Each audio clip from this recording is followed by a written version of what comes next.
Hey everyone, it's Kenji. We're gonna make some 5-ingredient fried chicken sandwiches. Some hot and spicy ones. So this is based on a recipe I did for Serious Eats a number of years ago, where the 5 ingredients, by the way, are chicken, pickles, buns, self-rising flour, and some kind of either yogurt or buttermilk or some kind of soured milk. I'm going to use yogurt because that's what I have. Buttermilk, I think, is what the original recipe calls for. So the original recipe calls for a jar of pickles, but I'm using pickled jalapenos because I want it spicy today. So this is a chicken thigh. You can do this, I think the original recipe calls for 4. I'll link to it down below. It calls for 4. I'm just making 1 right now because I only feel like making 1. But what I'm doing is I'm going to take the brine from this jar of jalapenos. And of course, if you were using regular pickles, you can use regular pickle brine. I'm just going to pour it over the chicken.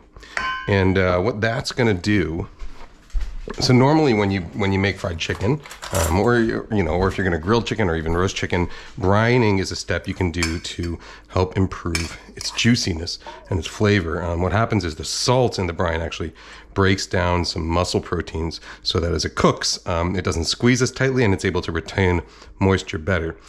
So you can do that by just combining salt water and salt and water, or some recipes also add sugar. But of course, pickle juice has a lot of salt in it already. Typically at least a few % of salt, which is about what you would use for a brine. So it has that, plus it has some other flavor that you're going to add to it as well. So it makes a really great brine for fried chicken. And of course, that also means that you get to use the pickles from the fried chicken itself. So this is going to sit in here for about an hour. You can do it anywhere from an hour up to 12 hours, overnight. If you're doing it overnight, I would put this into the fridge. But today I'm just going to do it for about an hour. Meanwhile, I'm going to take my self-rising flour. And self-rising flour, is basically flour that has had salt and baking powder added to it. So if you don't have self-rising flour, you can just use regular all-purpose flour. A cup of all-purpose flour plus about a tablespoon of baking powder and a big pinch of salt will be the equivalent. But that's self-rising flour.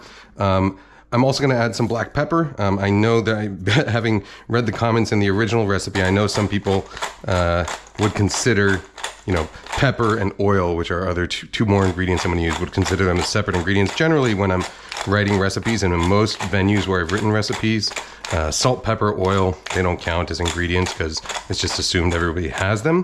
But if you want to be technical, this recipe actually has, I guess, 7 ingredients, 8 ingredients if you add extra salt to it. Still, few ingredient fried chicken. All right, so that's all I'm doing for now. I'm gonna let this brine. I will turn it over a couple more times as it brines. Maybe in about half an hour, I'll come and turn it over again so that it brines evenly. Other than that, I will see you in an hour or so. So you can see the chicken has been brined. So now what I'm gonna do is I'm going to add to that liquid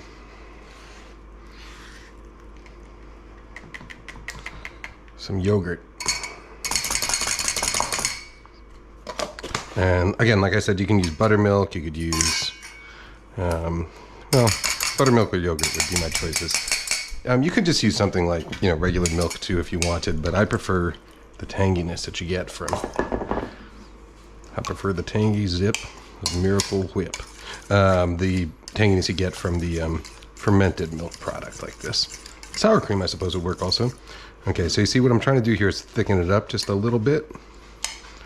If you want like an extra thick coating, you can also just go ahead and completely take it out of the pickle juice and coat it just with plain buttermilk or just with plain yogurt. You'll get a really thick coating that way. All right, so I'm looking to get this oil up to around 425 degrees or so. Actually, I'll aim for around 375. I'm aiming for the temperature of the oil to be 325 after I put the chicken in. So if I was doing 4 whole chicken thighs here, I would probably go at preheat it to 425 or so. But because I'm only doing 1, I'm going to preheat it to 375. All right, so what I'm doing now is I'm adding a little bit of that brine mixture to my flour mixture, And that's the real key for getting those big craggly bits of coating on your fried chicken. I knew someone who used to work at a Chick-fil-A, and what they told me was that as they were breading the chicken in the big tubs, the first few pieces of chicken would be the least craggly, and then as you got further and further in, they would get more and more craggly because the older piece of chicken would leave bits of buttermilk and these craggly chunks, you see, of dredging in the tubs that would then get caked onto the outside of those other bits of chicken. You can, of course, get right in here with your hands if you want. I'm just going with a fork because I don't feel like washing my hands too much tonight, or at least taking my hands of flour. All right, so I'm at 330, almost there. Chicken's looking good, so you see how nice and craggly that looks. That's all the stuff that's going to fry up into crispy bits, give you extra surface area. Oops, really want to get every little bit coated. Okay, shake off the excess. I think we're probably good to go into the oil here. Go nice and gentle, spread it out. All right, so we're gonna let that fry on one side for a couple minutes.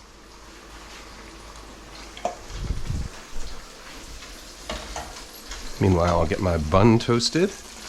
This is a King's Hawaiian sweet roll, which is my current bun of choice. I'm just going to broil it up and get it toasted. Get our jalapenos ready for the sandwich.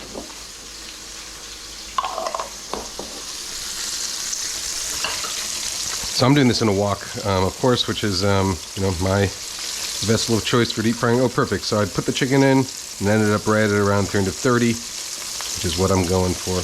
My vessel of choice for deep frying, of course, if you want to do it in a cast iron skillet or a Dutch oven, that's up to you. You do it however you see fit, or whatever vessel you choose. I like to use a wok because, and I do this, for all of my deep frying needs. There's a number of reasons why I use a wok, and if you've watched some of my other videos before, you've probably heard me say this before, but for one thing, the wide slope sides like this make it so that when oil splatters out, a lot of it just gets caught on the edge instead of going up and over the way it would on like a cast iron skillet or even a Dutch oven. So a wok actually saves you a lot of that mess. It also gives you plenty of room to get under here like this, you see, and scoop and turn, which makes it really easy to maneuver foods as they fry. Whereas, a straight-sided skillet, you kind of got to dig down like this and pry up. So it's a lot easier to move stuff around in a wok. The other advantage is that if you put a lot of food in here and the oil starts to bubble up, as the oil bubbles up, the surface area increases. So you have much less of a chance of a boil over.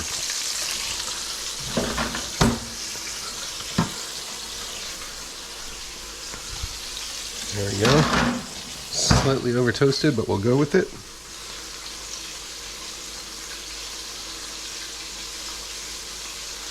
Got our pickles underneath. Our pickled jalapenos.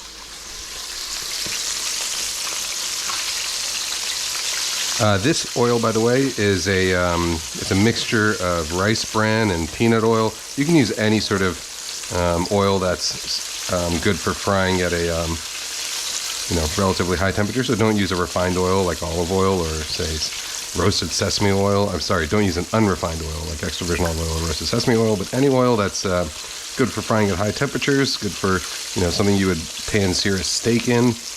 That's going to work well for here. So canola oil, rice bran, vegetable, corn, peanut, whatever you want to use.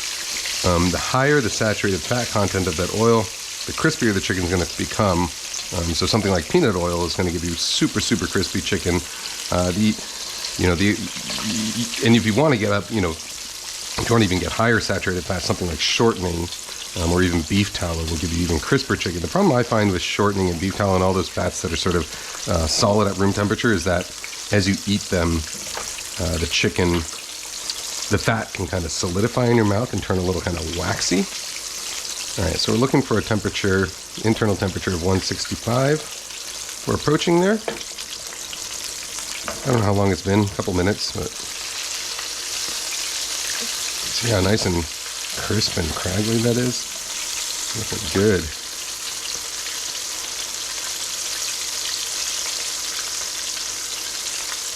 Oh, parts of it are over. So the good thing about brining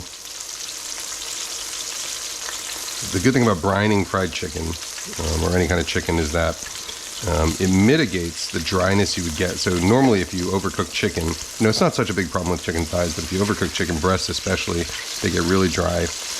Brined chicken, on the other hand, retains its moisture a lot better. All right. I'm going to assume that by the time this is done resting for a few moments, it's going to hit that 165 mark and we'll be good to go.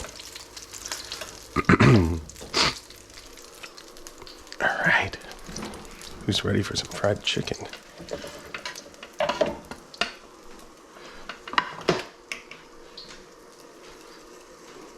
Yeah, Shabu's, you're ready, right? You're definitely ready. Here. Good girl. Oh boy. This is gonna be hot. I know it's gonna be hot.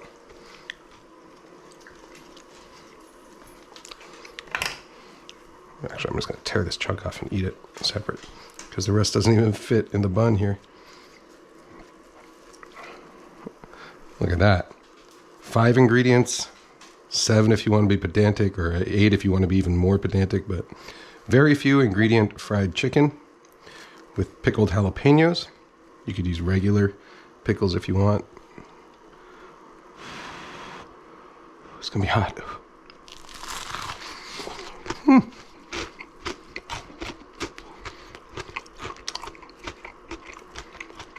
Boy. That is hot and juicy.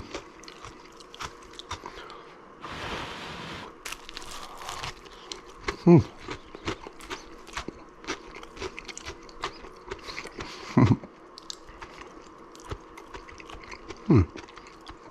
is actually the first time I've done it with the pickled jalapenos. I kind of like it.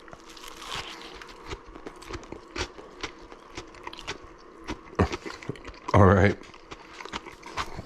Yeah, you can have another piece. All right. Ooh, sorry, maybe a little too hot for you? Wait a moment, Shabu. Okay, guys, gals, non-binary pals, I will see you next time. Bye-bye.